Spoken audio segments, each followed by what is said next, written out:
Taranga Ambaji Abu road રેલવેનો 2798.16 કરોડના પ્રોજેક્ટમાં ગુજરાતની સૌથી મોટી 2.27 કિલોમીટર ટનલની 40% કામગીરી પૂર્ણ થઈ છે. આ કામગીરી 24 કલાક યુદ્ધના ધોરણે આધુનિક મશીનરીની મદદથી 11.5 મહિનામાં 683 મીટર ટનલ તૈયાર કરાઈ છે, જ્યારે 60% ટનલ પૂર્ણ કરતા 1 વર્ષનો સમય લાગશે.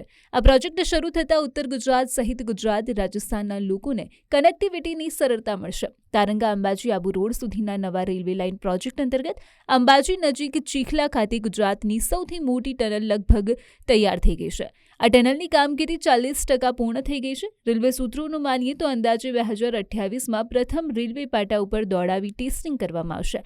અંબાજીના ચીખલા સિવાય પોશીના તાલુકામાં 2 હોલ્ટ સ્ટેશન બનશે. પોશીના તાલુકામાં પેટ છાપરા અને આંબા મહુડા એટલે કે હોલ્ટ એમ કુલ 2 સ્ટેશન બનાવવામાં આવશે. આ ઉપરાંત તાલુકામાં 8 મેજર બ્રિજ નિર્માણ પામશે. 1 રોડ ઓવરબ્રિજ બનશે અને 6 અંડરબ્રિજ બનાવવામાં આવશે. હાલમાં અંબાજીથી આબુ રોડ વચ્ચે અલગ અલગ ટનલો કુલ 14 કિલોમીટરની રહેશે. અંબાજી પાસે ABCI ઇન્ફ્રાસ્ટ્રક્ચર દ્વારા પૂરજોશમાં કામ ચાલી રહ્યું છે.